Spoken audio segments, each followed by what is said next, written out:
দুইডঙীয়া গায়ন বায়ন অনুষ্ঠান আমি ভাবিছোঁ অনুষ্ঠানটো খুব সুন্দৰভাৱে অনুষ্ঠিত হ'ব।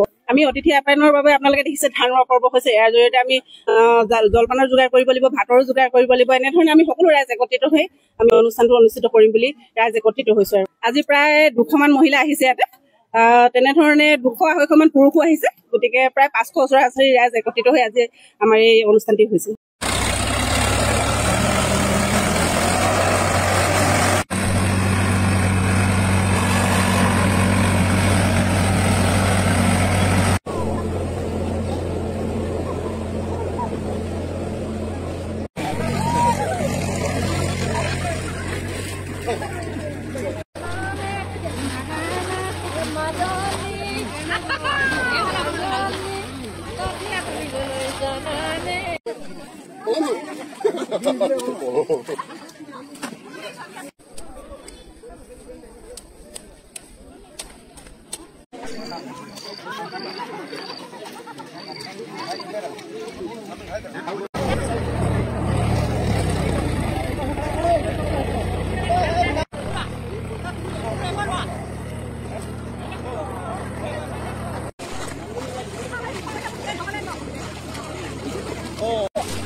সদৌ অসম মৃদঙীয়া গায়ন বায়ন সংস্থাৰ এখন ৰাজ্যিক অধিৱেশন আমাৰ সমষ্টিৰ এই টিপমীয়া, ৰংচোৱাল, ধোৱাপথাৰ, কেচেৰগুৰি, কমাৰচুক, বগাদাঁত, পানীবিল বৃহত্তৰ অঞ্চলৰ ৰাইজৰ সহযোগত জানুৱাৰী মাহত অনুষ্ঠিত হ'ব।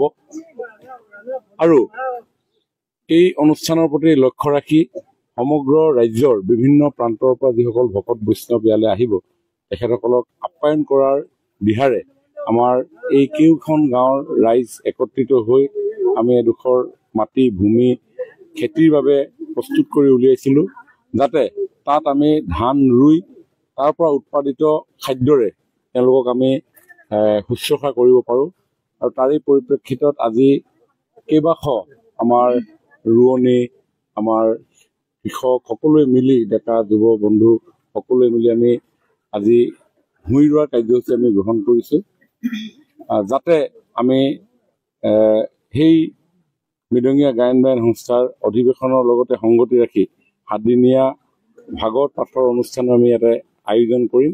তাৰ কাৰণে এই আয়োজন মই আপোনালোকক জনাইছোঁ যে এই মৃদং বাদ্যবিধক প্ৰতিষ্ঠা কৰাৰ উদ্দেশ্যে মাননীয় মুখ্যমন্ত্ৰী ডক্টৰ হিমন্ত বিশ্ব শৰ্মা ডাঙৰীয়াই আমাক বিভিন্ন ধৰণৰ বিভিন্ন সময়ত পৰামৰ্শ দি আহিছে। আৰু সেই পৰামৰ্শৰ ভিত্তিতেই মই নিজেই সাংস্কৃতিক মন্ত্ৰী হিচাপে অসমৰ মৃদং বাদ্যক শ্ৰীমন্ত শংকৰদেৱ কলাক্ষেত্ৰত সংস্থাপিত কৰি দেশ বিদেশৰ বিভিন্ন পৰ্যটকে যাতে মৃদঙক জানিব পাৰে তাৰ কাৰণে ব্যৱস্থা গ্ৰহণ কৰা হৈছে।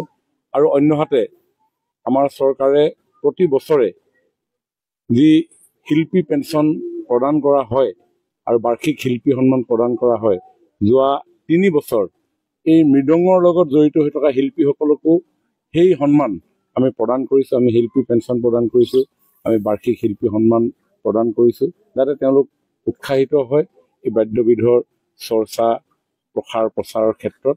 আৰু এই বাদ্যক আমি নৱপ্ৰজন্মৰ মাজলৈও লৈ যাবৰ কাৰণে বিভিন্ন ধৰণৰ প্ৰয়াস আমাৰ অব্যাহত আছে।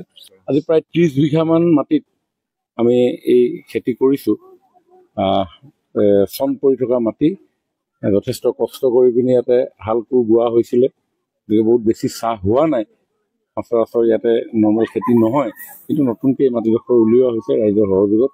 আমি ভাবিছোঁ যি উল্লাস উদ্দীপনাৰে আমাৰ সকলো ৰোৱনী বোৱাৰী সকলো ওলাই আহিছে, নিশ্চয় ইয়াত খুব সুন্দৰভাৱে শস্য উৎপাদন হ'ব।